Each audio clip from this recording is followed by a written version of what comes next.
What do we do with the information we learn? Let's look at a few examples. Maybe something doesn't feel right in a love relationship. So you look around for answers and read an article in a magazine that seems to make sense. And then you try and apply it to your relationship. Does it sound familiar? Or maybe your job situation is uncomfortable. Maybe your boss is cranky and hard to get along with. So a friend makes suggestions about how to communicate with him better.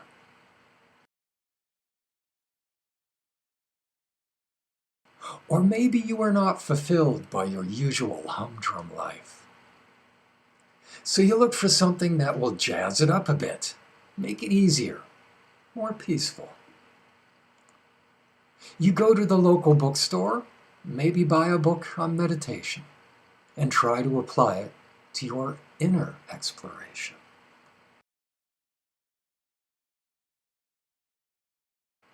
What happens when we search for answers in the unending sea of information?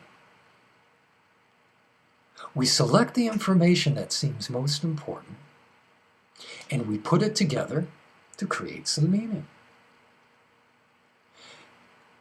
And if most of everything we choose seems to work in our lives, we think we have learned some valuable knowledge.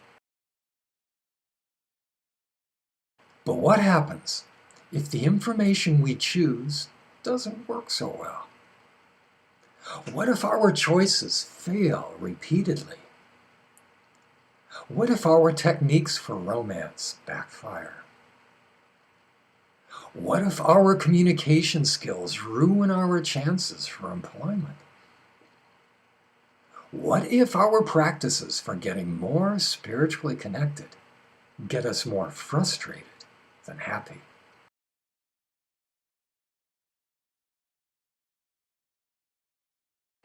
In order to discover something more successful, something more connected, we need to leave behind useless information.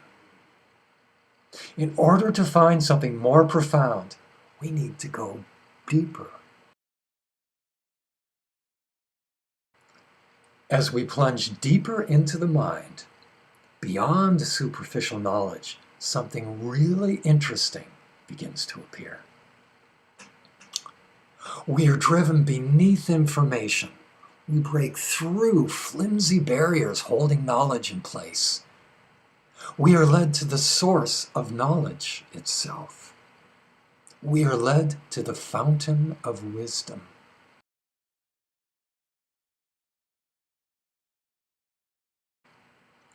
And we discover the source of this wisdom is buried in our sacred instincts.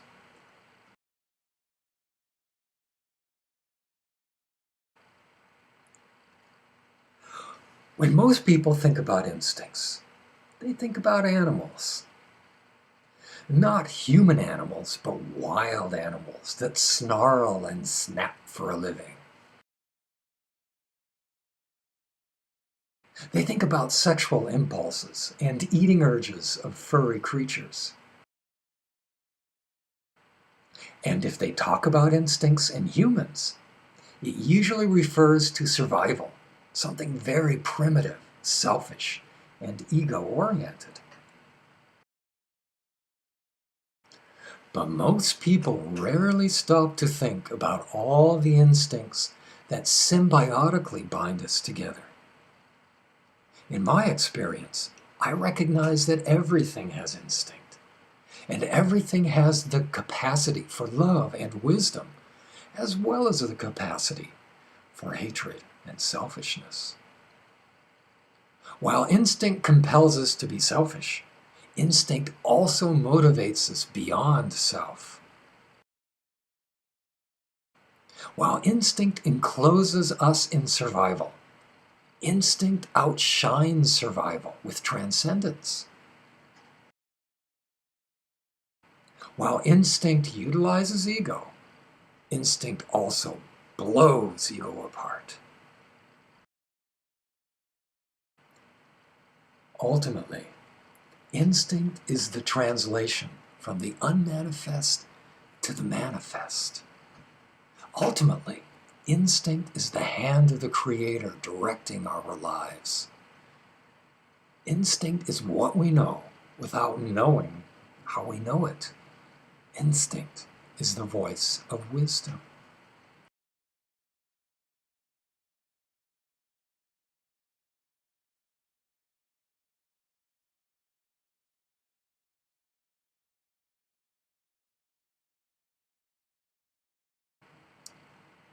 Our instinctual wisdom ultimately selects what we believe and what we don't believe. Instinctual wisdom is where the mind dissolves into the sacred. And most importantly, the language of instinctual wisdom is delivered in how we feel. Let me put it another way. We seem to think we have a lot of choice. We seem to choose what we believe or what we don't believe. But actually, our choice is made beneath our daily awareness. While our thinking mind seems to be choosing what information to use and what not to use, our instinctual wisdom has already made the choice. So the more intimate we are with instinctual wisdom, the better our choices will be. If our instinctual wisdom is clear, our thinking is clear. If our thinking is clear, the choices we seem to make with the mind will be more helpful, more fulfilling. As we consciously plug into instinctual wisdom, we think and feel better. Most people think that instinct is only what we are born with. Most feel powerless to change the inertia of their instincts. But I have discovered that instincts can change. Instincts can improve. And instincts can act as a guide in awakening us to a greater wholeness of being.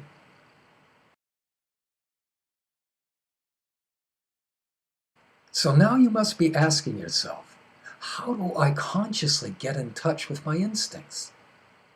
How can I reach an instinctual wisdom that hides beneath the surface of awareness?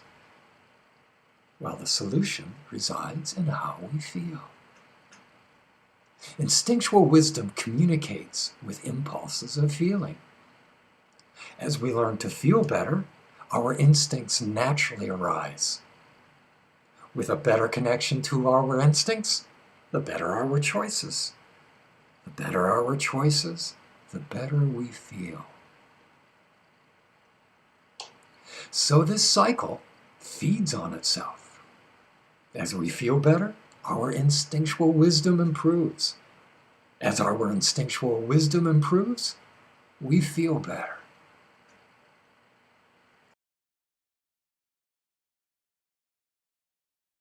The truth of this is revealed in many spiritual practices handed down from esoteric traditions. In tantric traditions of Hinduism and Buddhism, meditations are performed to help us feel better.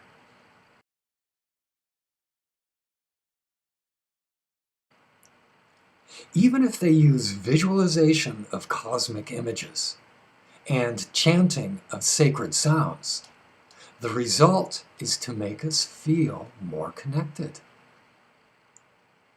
Most forms of Vipassana meditation go beyond imagery and go directly to how we feel. Vipassana observes how we feel, moment to moment, offering a transparent passageway to our instincts. All spiritual and psychological practices are designed to eventually make us feel better. In fact, everything we do is aimed at making us feel better. Even all the self-destructive stuff we do is weirdly motivated somehow to make us feel better. To say it one more time, everything the mind thinks is guided by how we feel. And how we feel is guided by our instinctual wisdom. And our instinctual wisdom is guided by how far we have opened into the cosmos.